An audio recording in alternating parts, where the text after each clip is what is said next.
ibu kayo na ibu laser tabi mo kayo no ito laser ay wado na si sim sila laser na ro kayo laser na kamu tanda laser ba shade hai Jadi sabi hi ko daw ba hi nangangay mo tati tawo nangangay dra mi am na comment pa tawo pili do dra aduna nang sa imo nungsina ay Kayam Care tawo ya do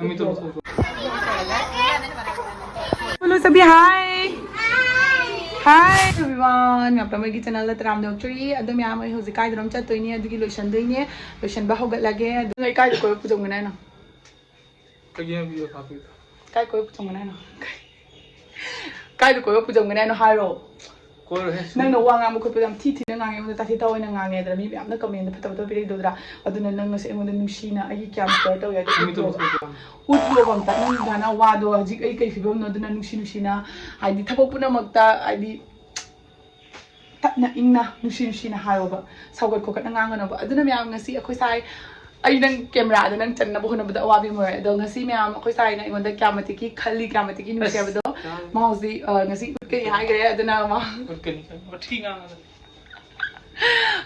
adum myam adu kai dress se to no amaka ata tu ni ne manoi ju dum ko ri hai no da ka ke sum ke achawa ga no ta kai no ai ki phi su lai da nai ka ma do ba कोई feel है क्या ना लगे आई जुम दसे ने feel से जतरा हां क्या था बस तो है सिगनी ने जतो काम लाभ क्या बा मुझे भी चाहता हूं से फोटो कई का पोई द्रो हन फी बजे दब से दिखाई द्रो तुमने सुन जतो काय जा अदु म्याम हो जिक लोशल आगे का अदु म्याम दे यंग आगे काय सतनो खोतनो अदु म्याम दा यंग मिनर सी नंग दि कैसे दब के सुन हां से जतो कोई मा kai rum doi kai jagane da kai dam mot pa da nang kai jung ne si phibam jung ne एकदम भिखारी एकदम सिगा जतो नि था बदन ते अदुना फुरी छिन kai leijadra pa ban sam mot pam leije ला तो बसे फुरी kai no ne सिगा जतो नि अदु ma'am ai ji makeup taw gi du su photo nam do ina khatan ki da dia dina ko अदु ma'am ai ji kai se to no kham de dina to fui na bo thi bang de bo ko adu dina so thai da ge na mi su de lo gi ba si se chal lag ge hai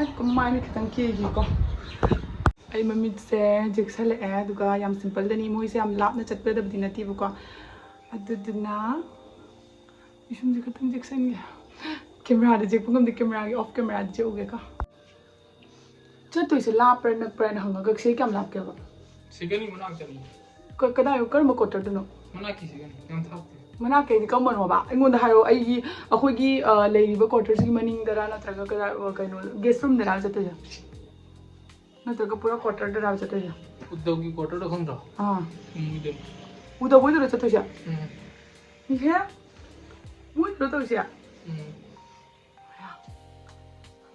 ba atau pun pun dah satu mana, boy dah mikir amulah tu. mana mari mari fe, aku mesin tu. Aduh gini benda, pun puita. Moigi family, moigi quarter macam apa macam tu fikir juga. Kan mapan tu topi, ni na doli tu pun na, makar lagi ni anu ngari, mungkin ke. Kana ama kana, anu belai dah ba. Aduh nama yang catu ba mafhum saya yang nasa kita lap na ter. Sejauh. Kau saya lu selalu ada sida lau. Kau lau tu ke? Som dah lau. Astaga. Isam kah? Tinggal macam mana mana ni. Aduh jomnya, catu isi lap na tu balik na jom ki sana apa puri dah masih lagi. Ya puri uci dia kaya mana ni? Sekarang apa? Yang mana tu ni? Sekarang. Ibu kayo ni ibu laser tapi mau kayo ni tu laser.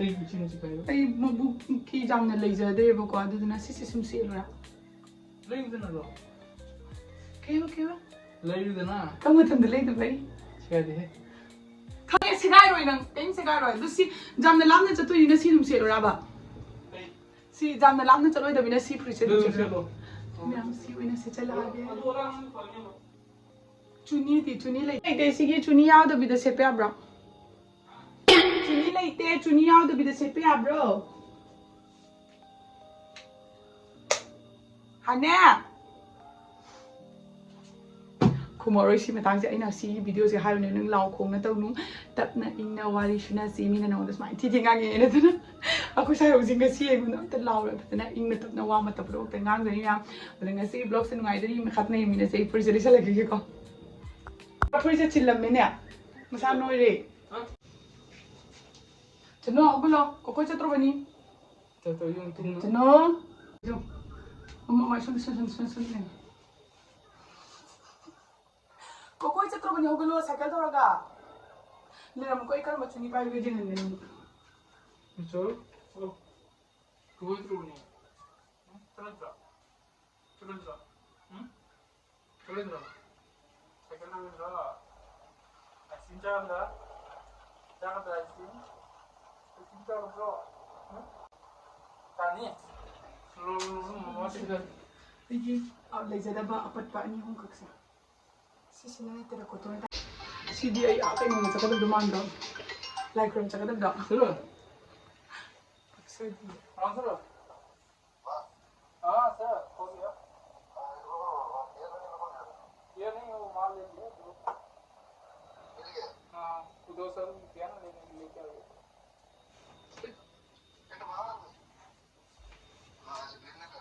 ना Sino dyan na? Oy. apa चाहिए क्या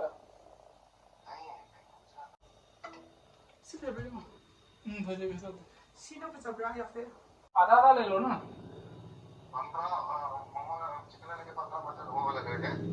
15 मतलब Sino paksa damane tra? Oy, dyan na. Sino paksa damane tra? Musa. Okay. Chalo ki pronto ina putok thama mangani. Ando lo shandu yo ino mami sabde ki. हो दिसी उन्हें से पापा माँ से तो रहता है तो माँ से Chalo mama ko chature. Nase sandra. तो मैं सोच रहा हूँ Ay mo buksan ta na toge. Ko ba toge.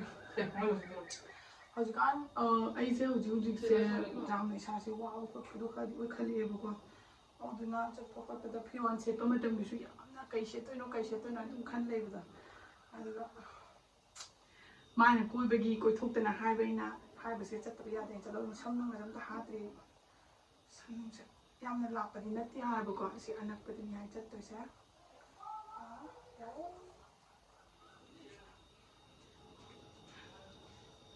Masam this mine pungkat na siya this mine pungkat pa na padori ko lipstick ka dugay bindi ka tayo ka lawyer ni lasya laki ka kito paro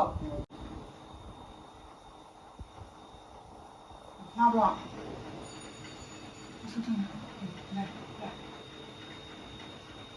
adum ya ayo zig lasya na lawyer ko chasma ma utsalle kado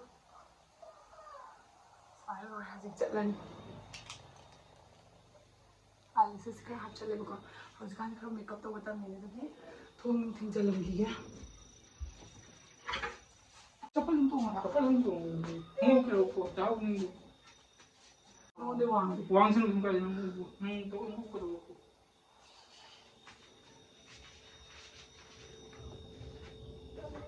ऊपर के तुम खूब पन्ने नहीं ऐसे dan ai kai no di ai mo ka klai ba kai no di kai chhar ke ya pa कम kai no da bai ta ta si ai cha ka hala pa da chanu mama mo khung sa ka mama koi la ma sa tu ni koi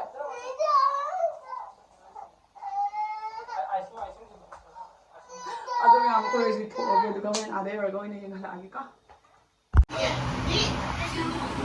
ꯑꯩꯈꯣꯏ ꯍꯧꯖꯤꯛ ꯌꯧꯔꯛꯑꯦ ꯀꯩꯝꯇ ꯍꯥꯏꯗꯕꯤꯗ ꯃꯥꯅ ꯃꯣꯏ ꯃꯃꯥꯟꯅꯕ ꯃꯣꯏ ꯁꯦꯛꯁꯟꯗ ꯂꯩꯕꯁꯤꯡꯗꯣ ꯄꯨꯜꯂꯒ ꯃꯥꯏ ꯅꯨꯄꯤꯁꯤꯡꯗꯨꯒ ꯃꯁꯛ ꯈꯪꯅꯅꯕꯒꯤ ꯒꯦꯠ ꯇꯨꯒꯦꯗꯔ ꯑꯝꯇꯪ ꯇꯧꯁꯤꯌꯦꯅ ꯃꯣꯏꯗꯤ ꯇꯧꯕ ꯑꯣꯏꯔꯝꯃꯦ ꯑꯩꯗꯤ ꯀꯩꯝ ꯈꯪꯗꯕꯤꯗꯅꯦ ꯏꯅꯛ ꯅꯛꯑꯦꯕꯀꯣ ꯑꯩꯈꯣꯏ ꯁꯤꯒ ꯅꯨꯄꯤꯁꯤꯡꯁꯤꯁꯨ ꯑꯍꯥꯟꯕ ꯃꯁꯛ ꯈꯪꯅꯕ ꯑꯣꯏꯗꯣꯏꯅꯦ ꯃꯣꯏꯒꯤ ꯏꯉꯥꯡꯁꯤꯡꯗꯩ ꯀꯩꯗꯩ ꯈꯨꯖꯥꯝ ꯑꯃꯅꯤ ꯈꯪꯕ꯭ꯔꯥ ꯑꯗꯨꯒ ꯑꯩꯈꯣꯏ ꯁꯥꯏꯅ ꯀꯦꯛꯀꯁꯨ ꯄꯨꯔꯛꯑꯦ ꯒꯦꯠ ꯇꯨꯒꯦꯗꯔ ꯀꯥꯏꯅ ꯏꯔꯒ ꯑꯗꯨꯗꯣ ꯀꯣꯟꯅ ꯈꯪꯗꯣꯏꯅꯤꯀꯣ ꯑꯩꯈꯣꯏꯗꯤ ꯈꯪꯗꯕ ꯑꯗꯨꯒ ꯁꯦ ꯐ꯭ꯔꯦꯟꯆ ꯐ꯭ꯔꯥꯏ ꯔꯦꯗꯤ ꯇꯨ ꯏꯠꯇꯣ ꯂꯩꯔꯛꯑꯒꯅꯦ ꯐ꯭ꯔꯦꯟꯆ ꯐ꯭ꯔꯥꯏ ꯃꯣꯃꯣ ꯆꯥꯎꯃꯤꯟ ꯑꯗꯨꯒꯨꯝꯕ ꯍꯥꯏꯗꯤ ꯑꯗꯨꯝ ꯃꯕꯨꯛꯇꯣ ꯈꯇꯪ ꯉꯥꯛꯇꯪ ꯊꯟꯒꯗꯕ ꯁ꯭ꯅꯦꯛꯁ ꯑꯣꯏꯅ ꯂꯧꯔꯒ ꯂꯥꯛꯑꯦꯕꯀꯣ ꯃꯣꯏꯅ ꯆꯥꯛ ꯑꯣꯏꯅ ꯂꯧꯔꯛꯑꯒꯗꯤ ꯌꯥꯝ ꯁꯥꯊꯤꯅ ꯅꯨꯡꯉꯥꯏꯒꯗꯕ ꯆꯥꯛꯇꯣ ꯂꯧꯔꯛꯇ꯭ꯔꯦ ꯃꯣꯏꯅ ꯇꯟ ꯆꯥꯕ ꯃꯤꯁꯨ ꯌꯥꯎꯋꯦ ꯍꯥꯏꯅꯅꯦ ꯑꯗꯨꯒ ꯁꯤꯒ ꯏꯃꯥꯟꯅꯕꯤ ꯑꯃꯅ ꯌꯦꯟꯕ ꯍꯧꯒꯠꯈ꯭ꯔꯦ ꯑꯩꯗꯤ ꯍꯧꯒꯠ ꯀꯥꯡꯈꯠꯄꯗꯣ ꯌꯥꯝ ꯋꯥꯕꯅꯤꯅ ꯃꯣꯏꯅ ꯑꯗꯨꯝ ꯇꯧꯕꯤꯔꯒꯦꯅ ꯑꯩ ꯌꯥꯎꯗ꯭ꯔꯦ ꯑꯗꯨꯒ ꯁꯤꯒ ꯑꯉꯥꯡꯁꯤꯡ ꯄꯨꯝꯅꯃꯛ ꯀꯟꯅ ꯆꯥꯅꯔꯤ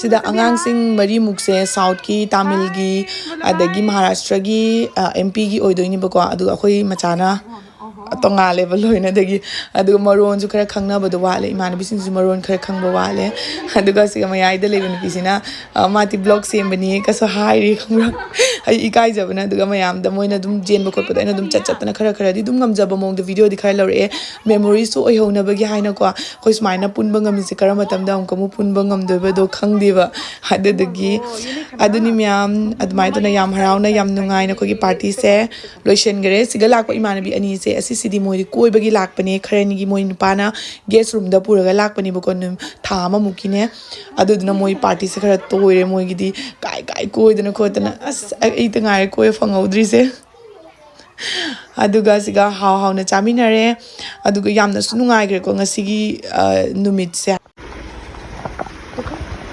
आ रहा है क्या सभी तो ये फोटो खींच कर आ रहा है ठीक से नहीं आ रहा सभी को एक थोड़ा थोड़ा करके दिखाओ सभी को